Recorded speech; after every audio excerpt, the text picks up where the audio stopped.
হয়নি। একটু আগে যে ট্রাকের সাথে অ্যাক্সিডেন্ট করলো তার কোনো চিহ্নও নেই। আর এই সব কিছু একদম ঠিকঠাক আছে।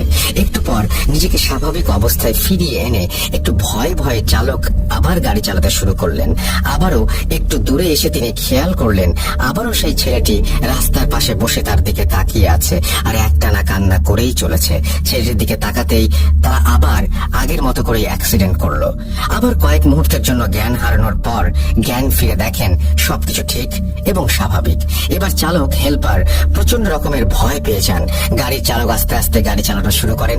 কিছুক্ষণ বেশ স্বাভাবিকভাবে আসার পর দুজনে খেয়াল করেন রাস্তার পাশে বিশাল এক গাছের ডাল ভেঙে পড়ে আছে তাদের অ্যাম্বুলেন্সের সামনে।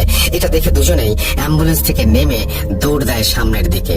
একটু সামনেই তারা দেখতে পায় একটা চায়ের দোকান, আর দোকানে কয়েকজন লোক বসে চা খাচ্ছে। তারা সেদিকে দৌড়ে গেলে লোকগুলো উঠে দাঁড়ায়। চায়ের দোকানি তাদের বলে, আপনারা রাস্তার মাঝে গাড়ি রেখে এভাবে দৌড়ে আসছেন কেন? অ্যাম্বুলেন্স চালক তখন বলেন, দেখলেন না আমাদের গাড়ির উপর একটা গাছ ভেঙে পড়লো। চায়ের দোকানি সহ সবাই, অর্থাৎ বাকি সবাই তখন অবাক হয়ে তাদের দিকে তাকিয়ে আছে। দোকানি বলে, কোথায় গাছের ডাল ভেঙে পড়েছে? সবকিছু তো ঠিকই আছে।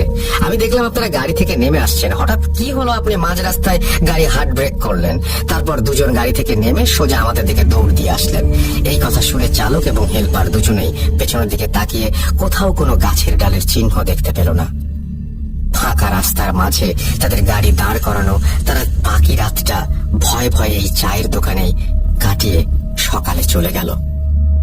চালক অ্যাম্বুলেন্স চালানোর প্রথম দিনই এমন এক ভয়ঙ্কর অভিজ্ঞতার কারণে সেদিন বাড়ি ফিরে এই অ্যাম্বুলেন্স চালানোর চাকরি বাদ দিয়ে দিলেন।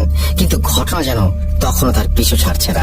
তিনি প্রায় প্রতি রাতে একটা অদ্ভুত স্বপ্ন দেখতে শুরু করেন।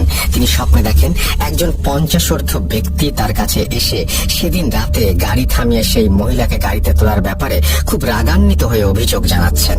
কেন সেদিন রাতে এতবার বলার পরেও সে গাড়ি থামিয়ে ওই মহিলাকে গাড়িতে তুললেন, এটা বারবার জানতে চাচ্ছেন। এই বৃদ্ধ লোকটাকে তিনি এর আগে কোথাও দেখেননি বা চেনেন না। এরপর একটা পর্যায়ে গিয়ে দেখলেন লোকটা তাকে একটা অজানা জিনিস ফিরিয়ে দেওয়ার জন্য অনুরোধ জানাচ্ছেন। তার একটু পরেই অ্যাম্বুলেন্স চালকের ঘুম ভেঙে যায়।